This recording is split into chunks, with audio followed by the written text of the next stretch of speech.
Bonjour et bienvenue sur Perles de Sens et sur Infusion de lumière. On continue avec Laurence nos échanges sur certains sujets qu'on aborde régulièrement en stage de tantra pour peut-être rassurer ceux qui ont peur de venir ou qui s'imaginent plein de choses de ce qui s'y passe.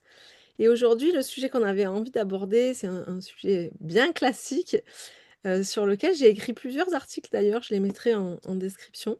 C'est, l'union du féminin et du masculin en soi.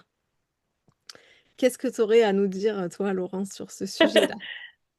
Ben, il y a des mots comme par exemple honorer, hein, c'est vraiment prendre en considération vraiment toutes nos différentes parts, un petit peu comme le yin et le yang, hein, dans chaque, on va dire, part masculine, nous avons un petit peu de féminin à l'intérieur et dans la part féminine, on a un petit peu de masculin à l'intérieur.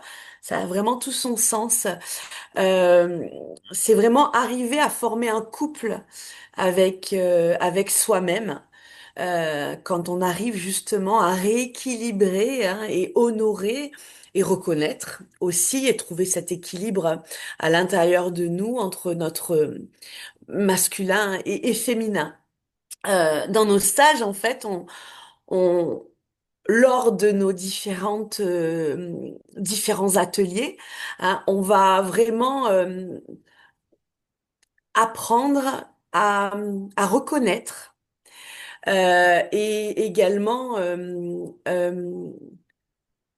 oui, reconnaître nos différentes polarités en fait, qui sont de laisser la place en fait au féminin. Peut-être le féminin pour vous ça veut pas dire grand-chose, mais en tout cas c'est dans l'idée on est plutôt dans quelque chose d'assez fluide.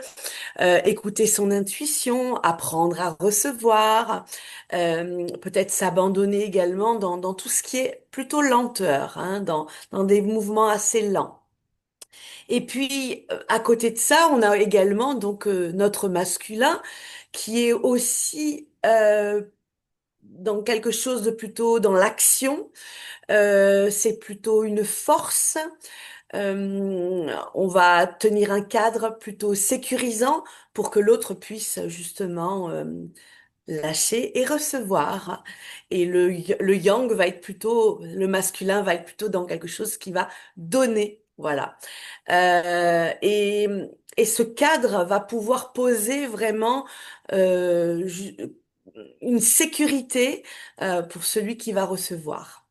Donc, quand ces deux parts, le yin et le yang, le masculin et le féminin en soi, peuvent danser ensemble avec amour à l'intérieur de soi, vous vous sentez plus du tout divisé en fait, mais vous vous sentez complètement complet à l'intérieur de vous. Voilà ce que je peux dire pour ma part, sur le Ouais, beh, masculin et je vais féminin en décrire ça moi. d'une façon un peu plus, bioanalogique pour ceux qui nous écoutent et qui connaissent la bioanalogie. D c'est du coup le féminin en soi, c'est vraiment en bioanalogie le bleu, le masculin en soi le vert, c'est-à-dire le féminin en soi, c'est le constat, ce qui est là et ça parle effectivement de cette énergie, hein, de réceptivité, de recevoir, d'accueillir ce qui est. J'accueille et si j'accueille, j'ai les mains ouvertes et le cœur ouvert et je suis très vulnérable, donc d'accueillir sa vulnérabilité et le masculin en moi, c'est celui qui va, se baser, s'appuyer sur le constat du féminin, donc le constat que fait le féminin, c'est-à-dire mon ressenti, pour prendre une décision, pour avancer, pour agir et il va venir aussi, structurer cette vulnérabilité, c'est-à-dire mettre au service de la personne en entier, sa vulnérabilité et et ben, on vous laissera répondre à cette question à la fin, je vais pas spoiler et ces énergies en nous, parfois, elles sont séparées, c'est-à-dire qu'au lieu de les faire danser ensemble, ça c'est le rouge en bioanalogie, c'est-à-dire que, il y a ces 3 espaces, le féminin, le masculin et la rencontre entre les 2. S'il n'y a pas cette rencontre entre les 2 et on ne marie pas le féminin et le masculin en soi, alors on peut être dans un féminin clivé, séparé, c'est-à-dire dans le côté du féminin qui se retrouve dans la soumission, je me soumets, et ou dans un masculin séparés qui se retrouvent dans la rigidité, notamment la rigidité La mentale, domination peut-être? la domination, le contrôle, la rigidité, etc. Ouais. Et Uh-huh. c'est super intéressant. Donc, on va venir travailler ça non seulement dans le ressenti, mais aussi dans nos cercles de parole sur la façon dont on fait des choix. Est-ce que mes choix sont, s'appuient sur mon ressenti? Donc, est-ce que mon masculin s'enclenche sur mon féminin? Est-ce que je le considère, ce féminin? Parce que c'est lui qui est en premier dans le même instant, comme dans toute la nature, en fait, hein. L'énergie du féminin, elle est préexistante à l'énergie du masculin dans le même instant. C'est inaccessible parce que c'est vraiment quantique et c'est vraiment d'aller se positionner, prendre une décision en fonction de ce que je ressens. Donc, c'est d'abord le constat.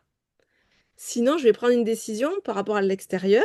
Et là, je suis dans un masculin qui veut contrôler et le féminin est complètement oublié. Je parle bien en soi, hein, c'est valable pour les hommes et pour les femmes. Et, euh, et voilà, je vais m'arrêter là et je vais te laisser nommer justement du coup cette question euh, qui vient, euh, qui vient vous permettre d'observer comment ça danse en vous. Alors, ce qui serait intéressant, c'est que justement, vous nous partagiez un petit peu vos ressentis et vos commentaires hein, concernant cette question qui est assez intéressante. Est-ce que vous pensez qu'il soit possible d'être pleinement puissant ou puissante, hein, mais sans être aussi vulnérable à certains moments? Voilà, ça c'est une question assez intéressante. Euh, Pensez à Superman, par exemple. Voilà. Et dites-nous en commentaire quel lien vous pouvez en faire avec c'est justement cette question de pensez-vous qu'il soit possible d'être pleinement puissante sans être aussi vulnérable? Et je vous envoie la petite idée de Superman.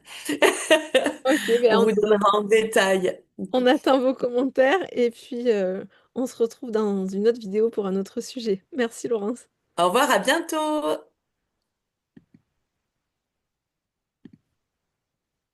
Et toi, tu la connais, l'histoire de Superman?